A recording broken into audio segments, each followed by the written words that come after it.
একটা বিষয় খেয়াল করেছেন, রিশাদ হোসেন সাম্প্রতিক সময় গুগলি করা শুরু করেছেন। যদিও সেই গুগলিগুলো ডেডলি না, কিন্তু সেই গুগলিগুলো এফেক্টিভ প্রমাণিত হয়েছে। অর্থাৎ রিশাদ উইকেট পেয়েছেন গুগলিতে।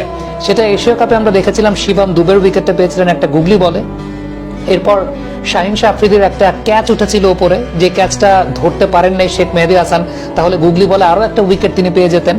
আফগানিস্তানের সঙ্গে আমরা ম্যাচে দেখলাম যে একটা উইকেট রিশাদ পেয়েছেন গুগলি ডেলিভারিতে, তারপর আরেকটা গুগলি তিনি করেছেন, সেটাও বেশ এফেক্টিভ একটা বল হয়েছে। আমি বলবো না যে রিশাদের গুগলিগুলো ডেডলি গুগলি হয়েছে, মানে যেগুলো আমরা খুব দেখে অভ্যস্ত, যে রশিদ খান বা হাসারাঙ্গারা একদম ডেডলি গুগলি করেন, সেই ধরনের গুগলি না, বাট সেই গুগলিগুলো এফেক্টিভ প্রমাণিত হয়েছে।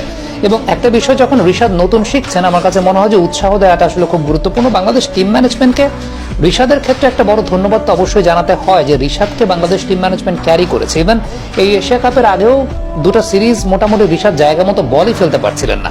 মূল বিষয়টা কিন্তু এইটা না যে রিশাদ গুগলি করতে পারেন না, মূল বিষয়টা এইটা, সেটা হচ্ছে রিশাদ যেটা পারতেন, মানে স্টক ডেলিভারি যেটা পারতেন, সেটাও